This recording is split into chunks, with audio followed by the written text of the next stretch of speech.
Hello, good morning my dear student. Myself Pradeep Kumar. हमारे career care शिक्षा समिति में आपका स्वागत है। हम आपको 12th का फिजिक्स पढ़ाने जा रहा हूँ, जिसमें फर्स्ट चैप्टर का नाम क्या है? वैद्युत आवेश तथा क्षेत्र। वैद्युत आवेश तथा क्षेत्र आपको पढ़ने के लिए, इस टॉपिक को समझने के लिए सबसे पहले आपको आवेश को समझना होगा। अब आवेश होता क्या है, आइए एक एक कर देखते हैं। आवेश मीन्स चार्ज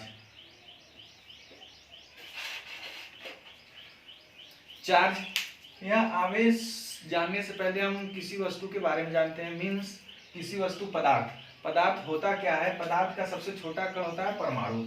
अब परमाणु को देखा जाता है तो परमाणु के बीच में क्या होता है? नाभिक में न्यूट्रॉन तथा प्रोटॉन होते हैं और इलेक्ट्रॉन इसके चारों तरफ चक्कर लगाते हैं। जो इलेक्ट्रॉन इसके चारों तरफ चक्कर लगाते हैं, मीन्स परमाणु का बात करें तो परमाणु इलेक्ट्रॉन, प्रोटॉन, न्यूट्रॉन इन 3 तत्वों से मिलकर बनता है।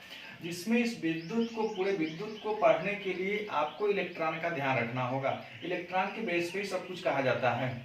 तो आवेश का बात है, चार्ज का बात है, तो आवेश कहते किसे हैं? किसी वस्तु द्वारा इलेक्ट्रॉनों को त्याग करने या ग्रहण करने, और कितना इलेक्ट्रॉन त्याग रहा है और कितना इलेक्ट्रॉन ग्रहण कर रहा है, उसे आवेश कहते हैं। अगर आवेश का फॉर्मूला देखा जाए तो आवेश को Q से डिनोट किया जाता है। Q से, तो Q इज इक्वल टू क्या होता है? Ne। Q is equal to Ne, जहां पे Q क्या होता है? Q आवेश, N इलेक्ट्रॉनों की संख्या और E इलेक्ट्रॉन पर आवेश, जिसका मान होता है 1.6 × 10⁻90 कूलम। यह हो गया। अब इसी में आगे बढ़ते हैं तो आवेश के प्रकार पे जाएंगे। आवेश कितने प्रकार का होता है? आवेश 2 प्रकार के होते हैं, धन आवेश, ऋण आवेश। आवेश को 2 भागों में बांटा गया है। एक होगा धन आवेश मीन्स पॉजिटिव चार्ज,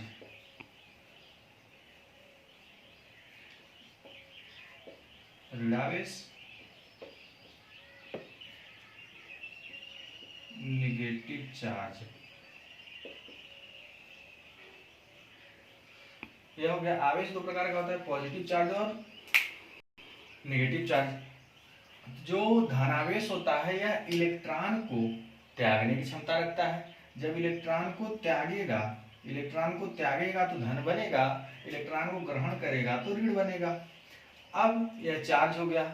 अब चार्ज के बाद आगे अगर बढ़ेंगे तो क्या पढ़ना है हमें? आप वैद्युत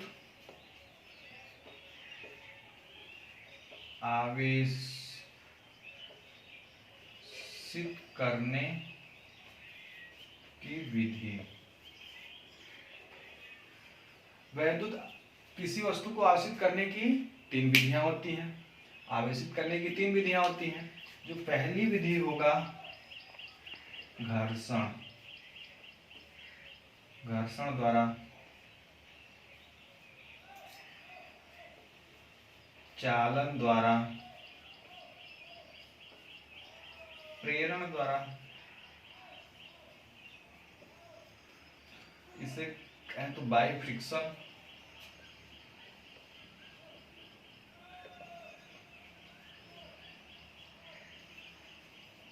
बाई कंडक्शन,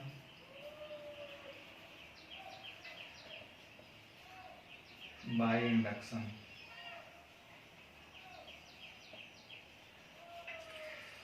अब ये हमारी 3 विधियां हो गई। अब इसमें अगर एक एक को देखें तो घर्षण विधि होती क्या है? घर्षण विधि में हम क्या करते हैं? किसी 2 वस्तु को, अगर 2 वस्तु A तथा B हो गया, या कोई A है और एक कोई B है, इन दोनों को आपस में लेकर हम रबिंग कर देंगे, जैसे रगड़ देंगे, तो इलेक्ट्रॉनों का आदान प्रदान हो जाएगा। अगर A इलेक्ट्रॉन को देगा तो B से ग्रहण करेगा। अगर A से इलेक्ट्रॉन गया तो A पे धनावेश आएगा और B पे ऋण आवेश होगा। क्यों? क्योंकि जाहिर सी बात, सबको पता है जो इलेक्ट्रॉन त्यागने का क्षमता रखता है उसे धनावेश कहते हैं, जो ग्रहण करने की क्षमता रखता है उसे ऋण आवेश कहते हैं। तो जो ले रहा है वो ऋण होगा, जो दे रहा है वो धन। इस प्रकार से घर्षण द्वारा आवेशित किया जाता है। जो अगला है चालन। अगर चालन द्वारा देखा जाए तो चालन विधि द्वारा इस विधि द्वारा आवेशित करने के लिए हमें पहले से एक आवेशित छड़ की आवश्यकता होती है। मीन्स हमें जैसा आवेश बनाना है उस प्रकार का आवेशित छड़ हमें चाहिए। सपोज यह एक कोई वस्तु ए है, इसे हमें धनावेश करना है तो हमें अलग से एक धनावेशित छड़ चाहिए। इस छड़ को इसके संपर्क में ले जाएंगे, जैसे उसके संपर्क में ले जाएंगे, इसके संपर्क में ले गए तो आवेशित का आवेश ए पर उत्पन्न हो जाएगा। इस प्रकार से क्या कहेंगे, चालन द्वारा, क्योंकि यह आवेश खुद चलकर इस पे चला गया, इस विधि को चालन विधि कहते हैं। जो अगला है प्रेरण, प्रेरण विधि।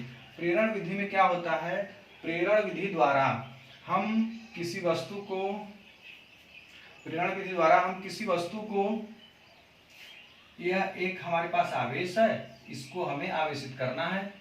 तो प्रेरण विधि में जो आवेश होता है उसको इसके संपर्क में ले जाकर इसके पास रखते हैं। जब इसे संपर्क में ले जाकर इसके पास रखेंगे तो इस वस्तु का सबसे पहले स्टार्टिंग में न्यूट्रल है, जितना प्लस उतना माइनस, यह आवेशित है। जैसे इसके पास ले जाएंगे, जब इसके पास ले जाएंगे तो क्या होगा, जो इसमें आवेश है वो सेपरेट हो जाएगा, अलग अलग विभक्त हो जाएगा।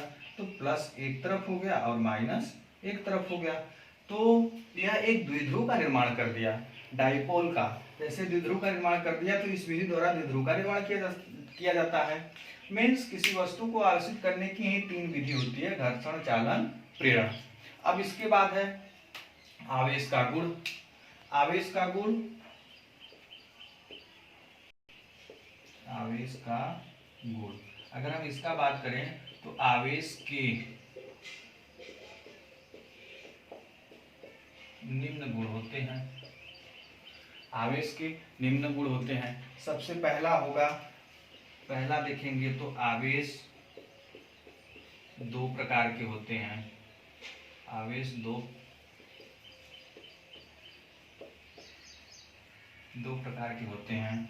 दूसरा अगर हम देखें तो आवेशों के कारण बल लगता है, वह बल भी दो प्रकार का होता है, आकर्षण तथा प्रतिकर्षण। अगर तीसरा हम देखें तो आवेश सदैव संरक्षित रहता है। जैसे इस विधि द्वारा देखा गया कि आवेशित वस्तु और एक उदासीन वस्तु है, तो उदासीन वस्तु जितना मात्रा में आवेश होगा और आवेशित वस्तु उतनी ही मात्रा में न्यूट्रल होगा, तो आवेशित सदैव संरक्षित रहता है। किसी वस्तु को आवेशित करने पर उसका द्रव्यमान बदल जाता है। क्यों? क्योंकि आवेशित करने के लिए हमें इलेक्ट्रॉनों का त्याग या ग्रहण किया जाता है। जैसे इलेक्ट्रॉनों का त्याग या ग्रहण किया जाएगा, जब इलेक्ट्रॉन निकलेगा तो अपना द्रव्यमान लेकर जाएगा, तो जाहिर सी बात है किसी वस्तु को आवेशित करने पर उसका द्रव्यमान बदल जाएगा।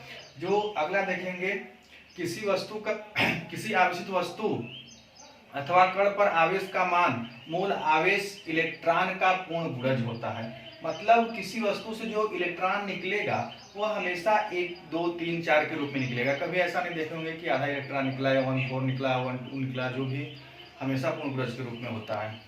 तो आइए अब इस विधि पे हम एक क्वेश्चन को, आवेश के ऊपर एक क्वेश्चन को कर देख लेते हैं।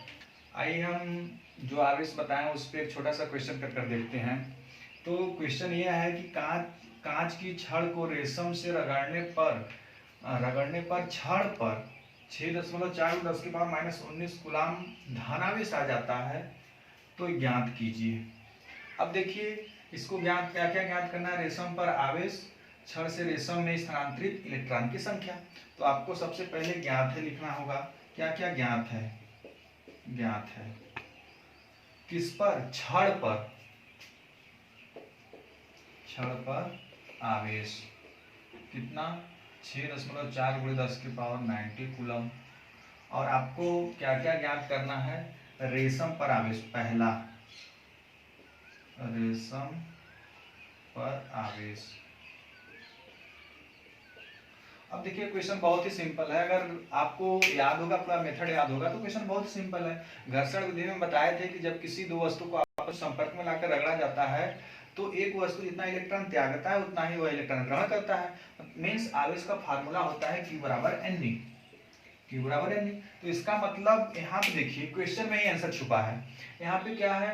रेशम से रगड़ने पर छड़ पर इतना आवेश, जो छड़ पे जितना कूलम का धनावेश होगा तो रेशम पे उतना ही ऋणावेश होगा, क्योंकि जितना इलेक्ट्रॉन त्यागेगा एक पदार्थ उतना ही दूसरा ग्रहण करेगा। रेशम पे आवेश कितना आएगा? रेशम पर आवेश का बात किया जाए तो 6.4 × 10 की पावर -90 कूलम, और ये कैसा होगा, ऋण आवेश होगा।